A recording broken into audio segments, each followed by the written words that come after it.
সুপ্রভাত বন্ধুরা, আজ হলো 18 নভেম্বর, পয়লা অগ্রহায়ণ, মঙ্গলবার। আজকের সকালের বিশেষ বিশেষ খবরগুলি হলো: মিয়ার চিন্তা সারুন, কদিন থাকবেন গদির কথা ভাবুন। মুখ্যমন্ত্রী হিমন্ত বিশ্ব শর্মাকে বললেন মৌলানা বদরুদ্দিন আজমল। বদরুদ্দিন আজমল হিমন্ত বিশ্ব শর্মার 108 ইমার্জেন্সি সার্ভিস, বললেন গৌরব গগৈ। ফের একবার সামনে এলো মরাল পুলিশিংয়ের ঘটনা, দিগরখালে জ্বালানি চুরির অভিযোগে অত্যাচার। বাজারিসরায় ফিশারিতে স্নান করতে গিয়ে জলে ডুবে মৃত্যু ঘটল এক কিশোরের। মাকুন্দা চন্দ্রপুর সড়কে জবরদখলের অভিযোগে ডিজিটাল মাপজোক শুরু। বাজারিসরা বাজারে যানজট নিরসনে পিডব্লিউডির মাপজোক, অবৈধ দখলদারদের সতর্কবার্তা। যেখানে এসআইআর হয়নি সেখানে জিতেছে বিরোধীরা, দাবি কংগ্রেসের। আমেরিকা থেকে এলপিজি আমদানি, ভারতে কমবে রান্নার গ্যাসের দাম। আজ থেকে শুরু হচ্ছে অসমে ভোটার তালিকার সংশোধন। 22 নভেম্বর থেকে ঘরে ঘরে বিএলওরা। এসআইআরের ধাঁচেই রাজ্যে সংশোধন হবে ভোটার তালিকা, আজ থেকে শুরু। 22 নভেম্বর থেকে ঘরে ঘরে আসবেন বিএলওরা।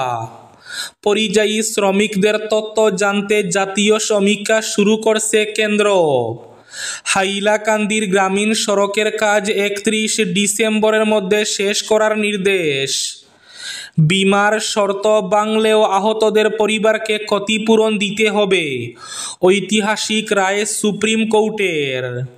মুখ্যমন্ত্রী হিমন্ত বিশ্ব শর্মা চাইলে 30 নভেম্বরেই বিজেপিতে, বললেন হাইলাকান্দির বিধায়ক জাকির হোসেন লস্কর। আগামী 1 ডিসেম্বর মধুরামুখে নতুন সেতুর শিলান্যাস করবেন মুখ্যমন্ত্রী, বললেন মিহিরকান্তি সোম। আগামী এক সপ্তাহের মধ্যে বরাক উপত্যকা সহ বিভিন্ন প্রান্তে হাড় কাঁপানো ঠান্ডার পূর্বাভাস। মদিনায় ভয়াবহ বাস দুর্ঘটনায় যে 42 জন ভারতীয় হজযাত্রীর মৃত্যু হয়েছে, এর মধ্যে একই পরিবারের 18 জন।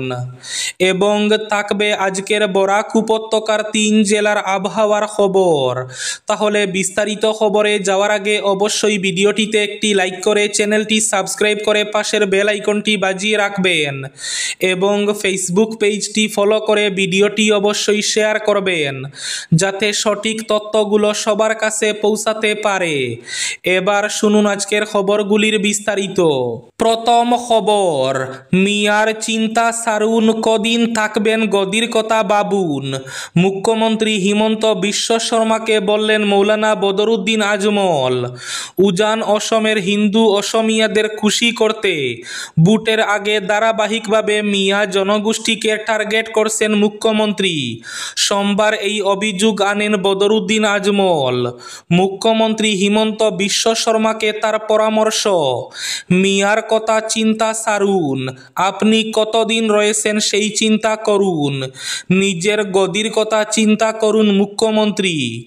এআইইউডিএফ এবার রাজ্যে 35টি আসনে লড়বে জানিয়ে জোট গঠনের জন্য আসাদুদ্দিন ওয়াইসির কাছে প্রতিনিধি দল পাঠানোর কথাও বলেছেন মৌলানা বদরুদ্দিন আজমল। এদিকে মৌলানা বদরুদ্দিন আজমল হিমন্ত বিশ্ব শর্মার 108 ইমার্জেন্সি সার্ভিস, বললেন গৌরব গগৈ। 26 বিধানসভা ভোটের আগে রাজনৈতিক তরজায় নামলেন প্রদেশ কংগ্রেসের সভাপতি গৌরব গগৈ। তার অভিযোগ, মুখ্যমন্ত্রী হিমন্ত বিশ্ব শর্মা এবং এআইইউডিএফ এর প্রধান মৌলানা বদরুদ্দিন আজমল পারস্পরিক সমঝোতার ভিত্তিতে চলেন। গৌরব গগৈ বলেন, আজমল হচ্ছেন হিমন্তের লাইফলাইন। 108 ইমার্জেন্সি নম্বরের মতো। নির্বাচন যত ঘনিয়ে আসছে ততই উভয় নেতার টেনশন বেড়ে গেছে। বিজেপি যতবার হুমকির মুখে পড়েছে ততবারই ত্রাতার ভূমিকা পালন করেছে এআইইউডিএফ। আজমলের রাজনৈতিক অবস্থান দিন দিন দুর্বল হচ্ছে, ফলে তাকে এআইএমআইএম এর প্রধান আসাদুদ্দিন ওয়াইসির সাহায্য নিতে হচ্ছে। আজমল জানেন তার অবস্থান অবস্থান শক্তিশালী নয়, তাই তিনি ওআইসির দ্বারস্থ হয়েছেন। আর এটা শুনে আশ্বস্ত হয়েছেন হিমন্ত। গৌরব গগৈ বলেন, আমরা নির্বাচনের আগে অন্য বিরোধী দলগুলির সঙ্গে আলোচনা করব। আমরা সবাই মিলে এক নতুন অসম গড়ব। অসমে আজ থেকে ভোটার তালিকা সংশোধন। 22 নভেম্বর থেকে গড়ে গড়ে বিএলওরা। এসআইআরের ধাঁচে রাজ্যে সংশোধন হবে ভোটার তালিকা। 22 নভেম্বর থেকে গড়ে গড়ে আসবেন বিএলওরা। ভোটের মুখে অসমে এসআইআরের ধাঁচে ভোটার তালিকার সংশোধনের দিনক্ষণ ঘোষণা করল নির্বাচন কমিশন। সোমবার কমিশন এ ব্যাপারে নির্দেশ জারি করেছে। এই সংশোধন শেষে চূড়ান্ত ভোটার তালিকা আগামী 10 ফেব্রুয়ারি প্রকাশ হবে। এই নতুন তালিকা অনুযায়ী রাজ্যে 26-এর নির্বাচন অনুষ্ঠিত হবে। অসমের মুখ্য নির্বাচন আধিকারিককে পাঠানো কমিশনের এই নির্দেশ অনুযায়ী বিশেষ পুনর্বিবেচনার ক্ষেত্রে যোগ্যতার তারিখ ধরা হয়েছে 1 জানুয়ারি 2026। কমিশন জানিয়েছে, এই বিশেষ পুনর্বিবেচনার বার্ষিক বিশেষ সারসংক্ষেপ পুনর্বিবেচনা অর্থাৎ সামারি রিভিশন এবং ভোটার তালিকার বিশেষ নিবিড় সংশোধনের মাঝামাঝি ধরনের একটি প্রক্রিয়া হবে। অসমের জন্য নাগরিকত্বের বিশেষ ধারা থাকার জন্য এর আগে এ রাজ্যের ভোটার তালিকাকে বিশেষ নিবিড় সংশোধন থেকে অব্যাহতি দেওয়া হয়েছিল, কিন্তু এবার আসন্ন বিধানসভা নির্বাচনের আগে নতুন ভোটার তালিকা তৈরি হচ্ছে রাজ্যে। কমিশনের এক সিনিয়র কর্মকর্তা জানিয়েছেন, এটি বিশেষ সারসংক্ষেপ পুনর্বিবেচনার একটি উন্নত সংস্করণ বলা যায়, কারণ গণনাপত্রের বদলে বুথ লেভেল অফিসাররা আগের রেজিস্টারের ভিত্তিতে ভোটারদের যাচাই করবেন। এই নির্দেশ অনুযায়ী আজ মঙ্গলবার থেকেই বিশেষ নিবিড় সংশোধন প্রক্রিয়া শুরু। বাজারিছড়ায় ফিশারিতে স্নান করতে নেমে জলে ডুবে মৃত্যু ঘটল এক কিশোরের। বাজারিছড়া থানার লয়রপুয়া এলাকার হাতিকিরা চা বাগানের 20 নম্বর ফাঁড়ি বাগানে ঘটল এক মর্মান্তিক দুর্ঘটনা। জলে ডুবে প্রাণ হারালো 12 বছর বয়সী এক কিশোর। স্থানীয় সূত্রে জানা যায়, রবিবার দুপুরে অরুণ চাষার ছেলে সঞ্জয় কয়েকজন বন্ধুর সঙ্গে বাড়ির পাশের একটি ফিশারিতে স্নান করতে নামে। সাঁতার কাটার এক পর্যায়ে হঠাৎ গভীর জলে তলিয়ে যায় সে। সঙ্গে থাকা কিশোররা আতঙ্কিত হয়ে দ্রুত স্থানীয়দের খবর দিলে তারা জলে নেমে খোঁজ শুরু করেন। তবে দীর্ঘ সময় চেষ্টার পরও কোনো সাফল্য মেলেনি।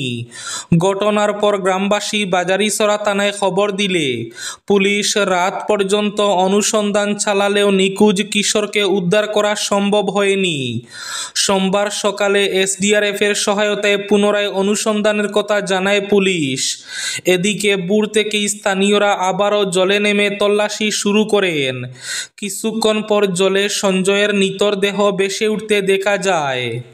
খবর পেয়ে বাজারিছড়া থানার পুলিশ ও পাতারকান্দি সার্কেল অফিসার ঘটনাস্থলে পৌঁছে দেহ উদ্ধার করে ময়না তদন্তের জন্য শ্রীভূমি তথা করিমগঞ্জ জেলা হাসপাতালে পাঠান। বিমার শর্ত ভাঙলেও আহতদের পরিবারকে ক্ষতিপূরণ দিতে হবে, ঐতিহাসিক রায় সুপ্রিম কোর্টের।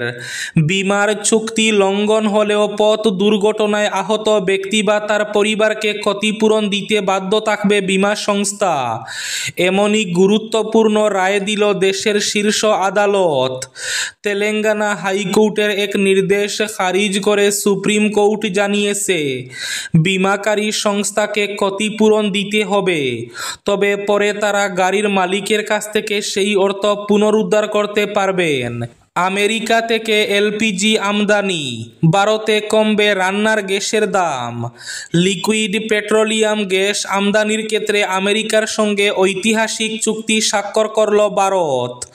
2026 থেকে আগামী 1 বছরের জন্য ভারতের তেল সংস্থাগুলি তাদের মোট আমদানিকৃত এলপিজির 10% অর্থাৎ 22 লক্ষ টন এলপিজি আমদানি করবে আমেরিকা থেকে।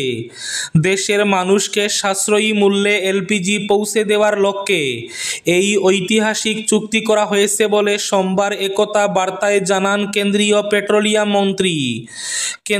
পেট্রোলিয়াম মন্ত্রী হরদীপ সিং পুরী জানান 2026 সাল থেকে ভারতের তেল সংস্থাগুলি তাদের মোট বার্ষিক এলপিজি আমদানির অন্তত 10% মাউন্ট বেলভিউ বেঞ্চমার্কের অধীন মার্কিন উপসাগরীয় উপকূল থেকে আমদানি করবে। পরিযায়ী শ্রমিকদের তথ্য জানতে জাতীয় সমীক্ষা শুরু করছে কেন্দ্র। দেশ জুড়ে পরিযায়ী শ্রমিকদের বর্তমান অবস্থা এবং কাজের জন্য গড় ছাড়ার পেছনের কারণ জানতে কেন্দ্রীয় সরকার আবারও বড় আকারের সমীক্ষা শুরু করেছে। জুলাই থেকে আগামী বছরের জুন পর্যন্ত টানা 12 মাস দেশের সব রাজ্য এবং কেন্দ্রশাসিত অঞ্চলে সমীক্ষকরা মানুষের দোরগোড়ায় গিয়ে তথ্য সংগ্রহ করবেন। সরকারি সূত্র জানিয়েছে, আন্দামান ও নিকোবর দ্বীপপুঞ্জ ছাড়া এই প্রক্রিয়া দেশের সর্বত্রই চলবে। ফের সামনে এলো মরাল পুলিশিংয়ের ঘটনা। দিগরখালে জ্বালানি চুরির অভিযোগে অত্যাচার, আইন নিজের হাতে তুলে নিয়ে গাড়ির জ্বালানি চুরির অভিযোগে এক যুবককে আটক করে হাত পা বেঁধে বেধড়ক পেটালো একাংশ লরি চালক। ঘটনাটি ঘটেছে 6 নম্বর জাতীয় সড়কের দিগরখাল এলাকায়। প্রাপ্ত খবর মতে 6 নম্বর জাতীয় সড়কের দিগরখাল এলাকায় রাতে লরি থামিয়ে চালকরা ঘুমিয়ে পড়লে আকসারি চুরি যাচ্ছে লরির জ্বালানির ট্যাঙ্ক ভেঙে চোরেরা নিয়ে যায় ডিজেল। বেশ কিছুদিন থেকে এমন কাণ্ড চলছে, আর এতে ক্ষেপে রয়েছেন চালকরা। ফলে জ্বালানি চোরদের ধরতে একাংশ চালক কিছুটা সতর্কতা অবলম্বন করেছেন। নজর রেখে চলেছেন চোরের দলের আনাগোনার উপর। শনিবার রাতে লরির জ্বালানি চুরির অভিযোগে এক যুবককে আটক করতে সক্ষম হন একাংশ চালক। সন্দেহবশত ওই যুবককে আটক করে বেধড়ক পেটান চালকরা। ওই যুবকের হাত পা বেঁধে চলে নির্মম অত্যাচার। চোর সন্দেহে ওই যুবককে মারপিট করার দৃশ্য মোবাইল ক্যামেরাবন্দি করে সামাজিক মাধ্যমে ছড়িয়ে দেওয়া হয়। বেশ কিছুক্ষণ ওই যুবকের উপর শারীরিক নির্যাতন চালানোর পর তাকে গুমরা পুলিশের হাতে সমঝে দেওয়া হয়। পুলিশ অবশ্য ওই যুবকের স্বাস্থ্য পরীক্ষার পর প্রাথমিক তদন্ত সেরে তাকে ছেড়ে দেয়।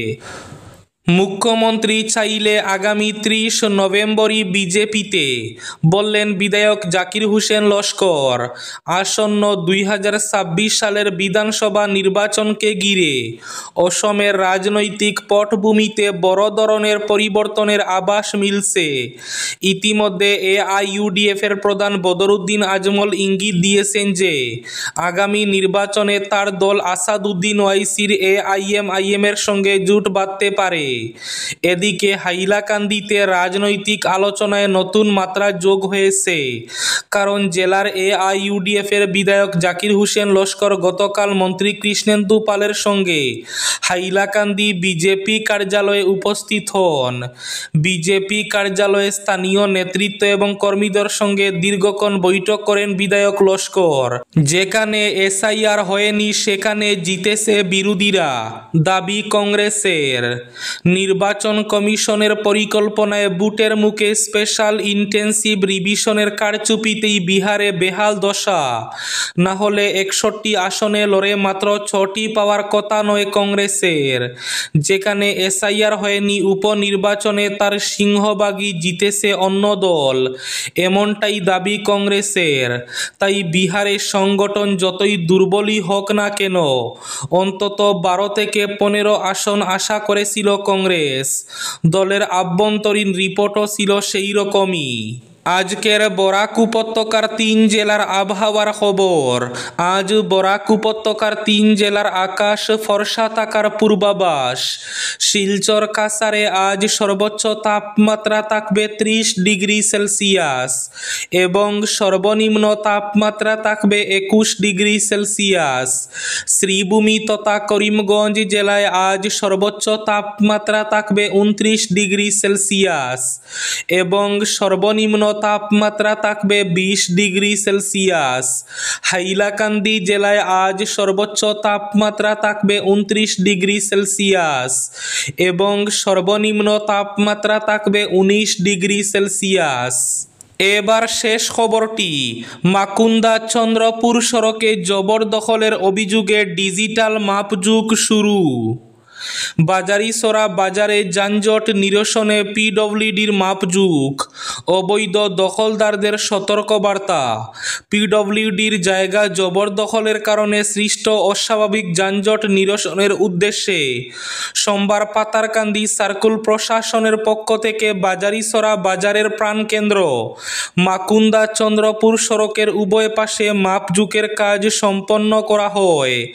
দীর্ঘদিন ধরে অভিযোগ ছিল যে মাকুন্দা চন্দ্রপুর সড়কে বাজারের ব্যবসায়ীরা রাস্তার জায়গা অবৈধভাবে দখল করে নেওয়ায় সড়কের পরিসর মাত্রাতিরিক্ত ছোট হয়ে এসেছে। এর ফলে ওই গুরুত্বপূর্ণ সড়ক পথে প্রায়ই তীব্র যানজটের সৃষ্টি হচ্ছিল, যা সাধারণ মানুষ ও নিত্যযাত্রীদের ভোগান্তির কারণ হয়ে দাঁড়িয়েছিল। এই অভিযোগের পরিপ্রেক্ষিতেই প্রশাসন গতকাল এই পদক্ষেপ গ্রহণ করে। এই ছিল আজকের সকালের বিশেষ খবরগুলি। ভিডিওটি অবশ্যই লাইক করে শেয়ার করে দেবেন।